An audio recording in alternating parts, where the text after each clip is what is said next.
Good morning. It is 7:30 a.m. this Sunday, July 30th. I'm Melissa Caen. And I'm Julie Watts. Phil has the day off.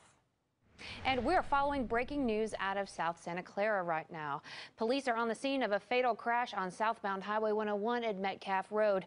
CHP confirms one person has died and 2 others are injured. The victims have been taken to the hospital. The entire stage is on fire! It's on fire! Oh my God! Oh my God!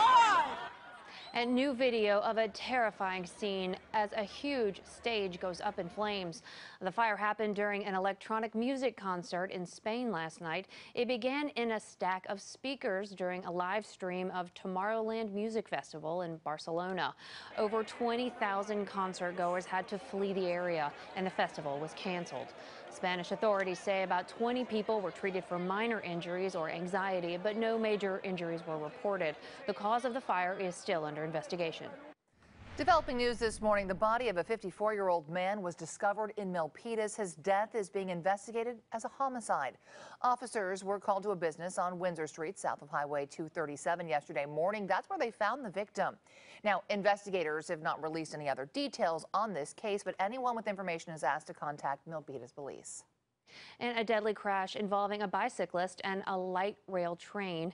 It's under investigation this morning in San Jose. Yesterday evening, the cyclist was crossing the VTA tracks at Race Street and Parkmore Avenue when he was hit. Investigators still don't know what caused the crash. Service on VTA trains was delayed, but this morning it's back to running normally. And right now, voting has started in Venezuela. On the ballot is the election of a new assembly that will have sweeping powers to rewrite the country's constitution. Now, the vote is backed by President Nicolás Maduro. Opposition forces are boycotting the election. They say the president doesn't have the power to ask for this vote. But the boycott means opposition members aren't on the ballot, guaranteeing a pro-Maduro result, which could lead to a very pro-Maduro constitution. In the months leading up to today's vote, there have been massive protests against the president, and more than 100 people have died. Last week, the Trump administration began imposing sanctions on the Maduro regime because of the election. More are promised. Experts believe that U.S. sanctions could cause American gas prices to jump by 15 to 25 cents a gallon. And police in Australia have broken up an alleged terror plot that could have brought down a jetliner. Officers raided homes in the suburbs of Sydney and made 4 arrests. The suspects are accused of taking part in a conspiracy to use an improvised device to target an airplane. Investigators say the plot was Islamist-inspired, but so far they're not naming a specific group. President Trump is taking aim at China following Friday's test by North Korea featuring a missile that could hit California. He tweeted, "I am very disappointed in China. Our foolish past leaders have allowed them to make hundreds of billions of dollars a year in trade, yet they do nothing for us with North Korea, just talk. We will no longer allow this to continue. China could easily solve this problem." Meanwhile, the U.S. flew 2 aircraft bombers over the Korean peninsula in a show of force. After those missile tests, South Korea fighter jets and Japanese air forces also participated in that mission. Pacific Air Forces say if called upon, they are ready to respond with overwhelming force. And people across the nation and here in the Bay Area rallied to protect the Affordable Care Act. In Walnut Creek, protesters spilled into the street yesterday. Hundreds of people voiced concerns about Republican efforts to repeal and replace Obamacare. Even those who have insurance to do their work say they're afraid of what could happen if they lose their job and their coverage. Because of Obamacare, we were able to get insurance right away, the ACA, and it covered us, and so there were no gaps. And during that period of those few months, we both did have issues that we had to see our doctors about. Now, even after the so-called skinny repeal was defeated, President Trump tweeted that the effort to repeal is not dead. Now, Governor Brown has signed a bill to extend California's cap-and-trade program through 2030. It puts a cap on the state's overall greenhouse gases and requires companies to buy permits to release carbon emissions. The money is then spent on environmental efforts. The governor says California is an example for the world.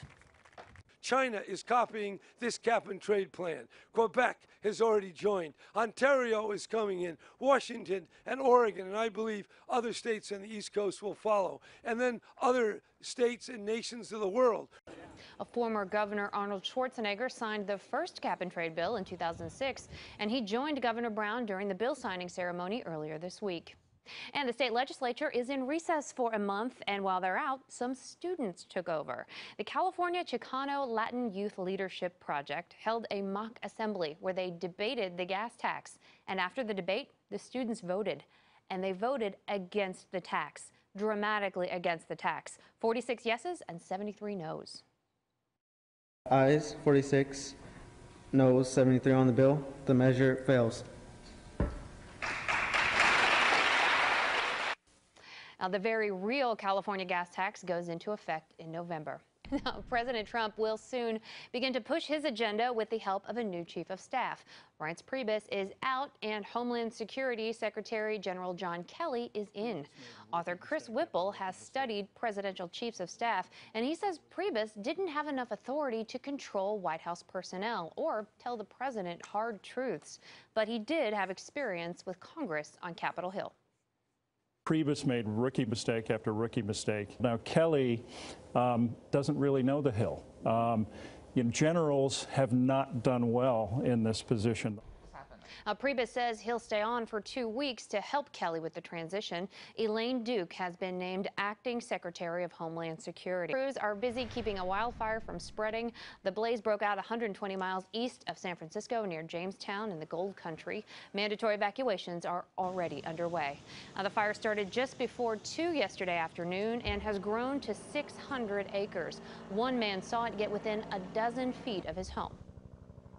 We're watching the fire come over the hill and then turn around, it's already jumped the fence. Those DC-10s, they dropped, and see all these barns, they're all red. Yeah. They're rusty colored. They're not red by choice. I had a garden hose until the power went out. Power went out after the fire was gone. And at last check, firefighters have the blaze 30% contained. Evacuation orders are in effect for dozens of homes. No word yet on how the fire was started.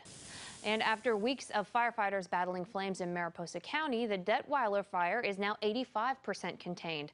The blaze burned over 81,000 acres since it broke out on July 16th. Firefighters are continuing to mop up the area to ensure that hot spots are contained. And as wildfires rage across California, firefighters may soon have a game-changing tool to add to their arsenal. The Global Supertanker is a converted Boeing 747 jet capable of dropping 19,000 gallons of water or fire retardant. It has been approved for use now by the Interagency Air Tanker Board. Before that, the world's largest aerial firefighting tanker was sitting idle on a tarmac in Victorville. It has now, though, been cleared for use over the next 17 months.